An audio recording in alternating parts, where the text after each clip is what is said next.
All right, how's it going, guys? Just thought I'd do a little bit of a video here on the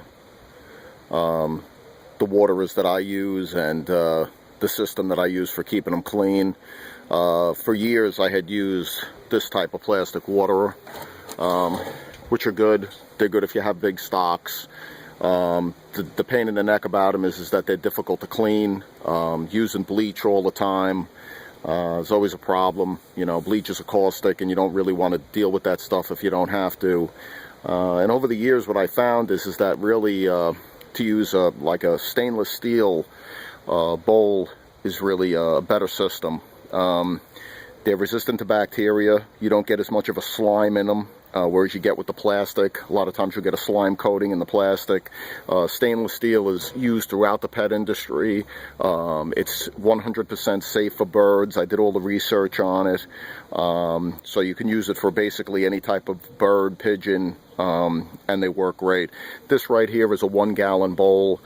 This holds a gallon of water, and these sell for like around $3.50. You could buy these. You could either buy a mail order or you could buy them in the pet stores. I got these for about $3.50 through Dr. Foster's and Smith.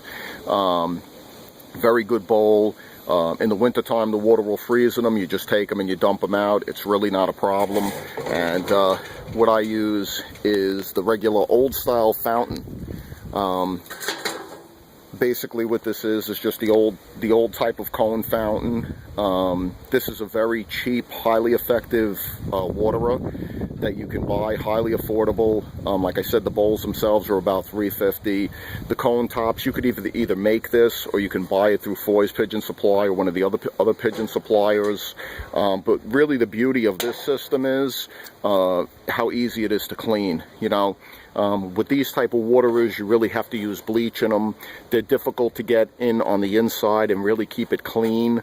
As we all know, with the pigeons, hygiene, the water especially, is always a problem. So we want to keep it as clean as possible. These things always tend to get a slime coating in them, which wasn't crazy about. And actually, I learned about the stainless steel waterers from a lot of racing guys that race homers. When I raced homers, a lot of guys use them. Very sanitary, very good bowl, highly resistant to diseases, and the best thing about it also is the way that I use to keep it clean. Basically what I do is you can buy these wands in Walmart. They sell them. It's actually like a scrubby pad, and it's hollow on the inside.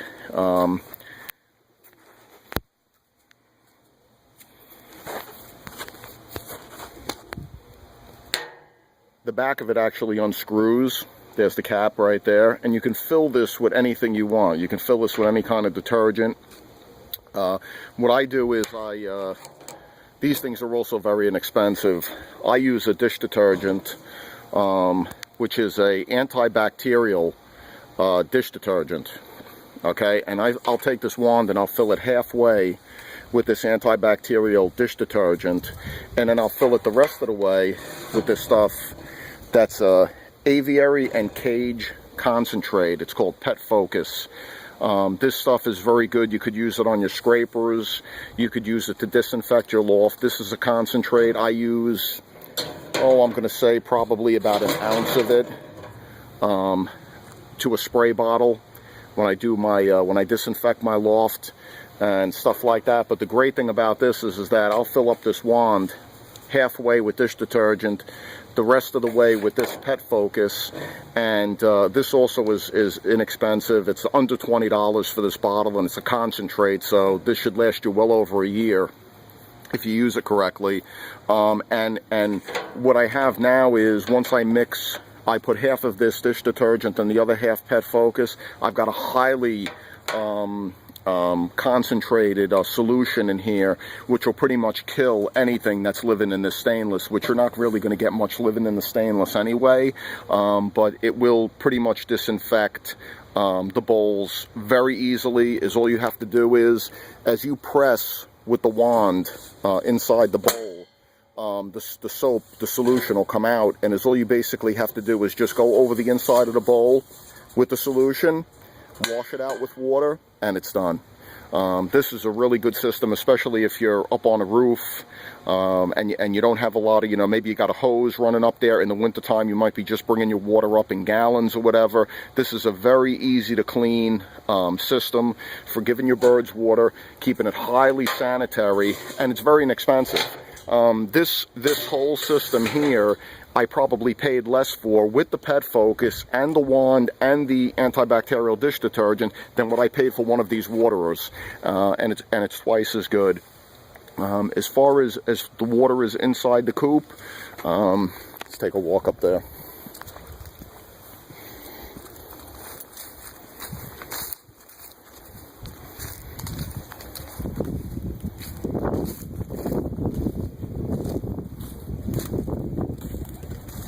Okay. I've always kept my waterers outside. My waterers are always outside, in the screen, in the aviary. They're out there all the time, winter or summer. They're about 3 or 4 feet off the bottom of the screen.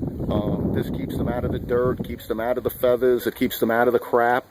They really stay clean. You don't want to keep your waterers inside the coop at any time. You always want them out in the screen. You don't want any kind of bacteria or anything landing in the water, so it's always a good idea to keep them outside in the screen. I've got one on this side that holds a gallon of water. The birds aren't really going to be drinking much more than that now with the winter coming. On the other side, I've got the other one mounted the same way outside in the screen.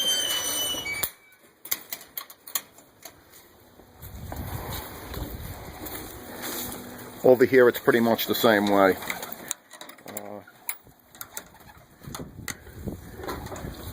They're mounted. They're probably a good 2-3 feet up off the floor in my other aviary.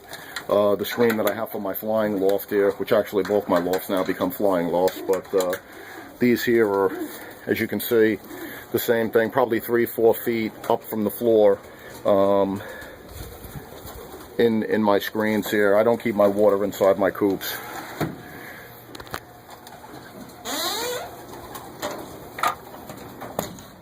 Okay. We'll take a walk inside.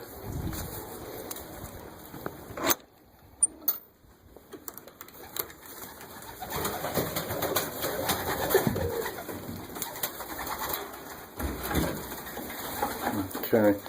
A little bit dark in here, but should get the light on them in a minute here.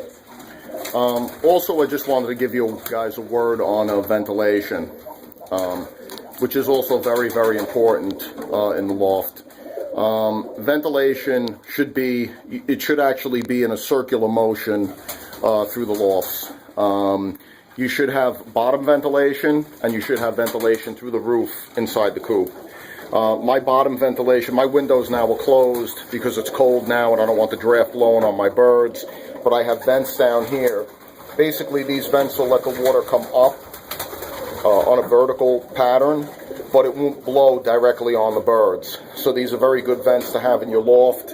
I've also got ceiling ventilation where my soffits are open, so it allows the air to come from the bottom of the loft and go out through the top, which takes out a lot of the dust, really alleviates a lot of the dust inside the loft, and seems like it works very, very well. Right now my birds are all down. I stopped flying about 2-3 weeks ago just because of the hawk situation that I have here is just so bad in the winter time. So but this is a really good time for me to just, sit down and evaluate my birds, evaluate my loft, look at the condition of the birds, look at how healthy they are, make sure none of them are sneezing, make sure none of them are puffed up, make sure none of them have their mouths open and they're rasping or anything like that, and the birds are all healthy. I mean, I'll look at the droppings at this point, making sure that the droppings are all solid, nice and brown, with some white in them. And I can really take the time now to evaluate my stock and see what I'm going to keep for next year, see what I'm going to get rid of for next year, handpick my breeding pairs, and so on. And if we go into the other loft, it's the same type of situation, you know, looking at the birds all the time to make sure that they're healthy. I do clean my lofts every day. As a matter of fact, here in about a half hour, I'll be out here and I'll be cleaning them again today. I do it for not only for my personal preference in keeping it loft clean, but a dry loft is a healthy loft. What happens when you let shit build up on the floor and in the nest boxes, it stays wet on the bottom. Wet brings bacteria, brings disease to the loft, and you never really want to do that. And you know, people say, well, Jesus, you know, you've got such a big loft. This loft here is 20 feet long by 8 feet wide.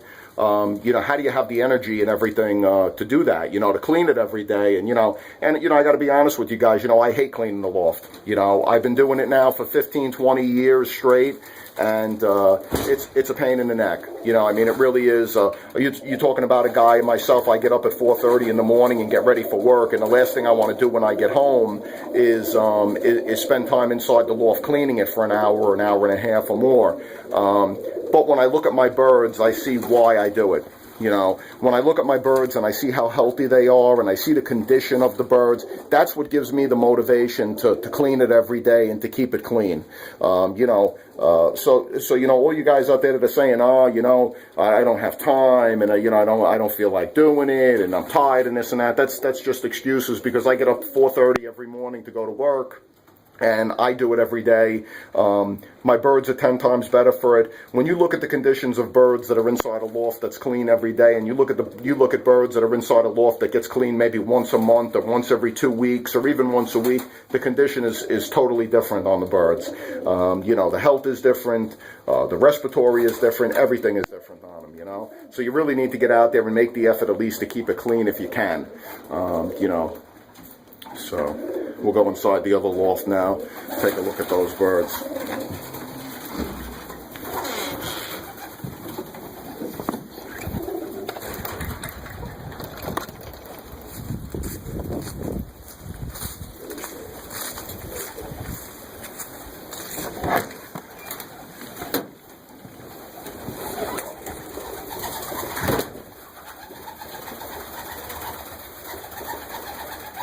Okay, let's take a quick look at these guys here.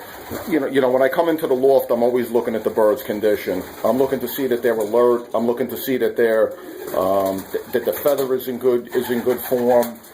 That they're all healthy. None of them are sneezing. None of them are making noises. None of them are puffed up. You know, these are the type of things that I look for when I come into my loft. So as you can see here, the birds are all looking really good. They look like they're ready to go, and that's what I want. You know, it is a lot of work, you know, but it's like anything, you know, when you put the time in, you get the reward. And these birds for me this year flew fantastic.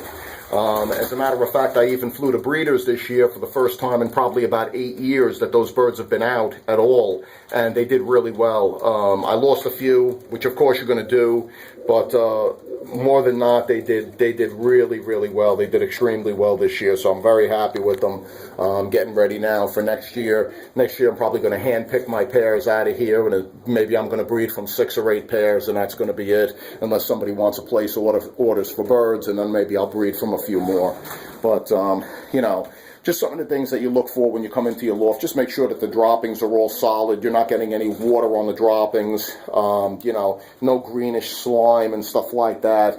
You know, keep it clean. Keep those waterers clean.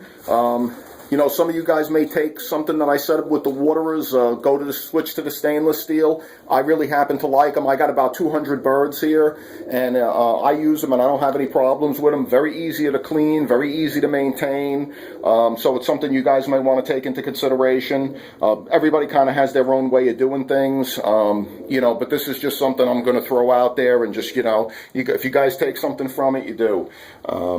The other thing I do too is that Pet Focus stuff that I showed you earlier in the video. I also use that on my scrapers. I use that on my scrapers to disinfect it. And also another thing that I do that makes my life totally easy, you know, a lot easier because I do clean the loft so much and I'm out here every day, is I keep my scrapers clean. You know, I clean them off. I sharpen them probably once a week, once every 2 weeks, keep them nice and sharp. That helps you a tremendous amount when you're out there cleaning. It's 10 times easier to clean the loft with a sharp scraper than it is to clean the loft with a dull scraper. So just thought I'd make a little video here on health, since I had a little bit of time in my schedule, and since I'm not flying my birds right now. So, well, good luck with your birds, and take care.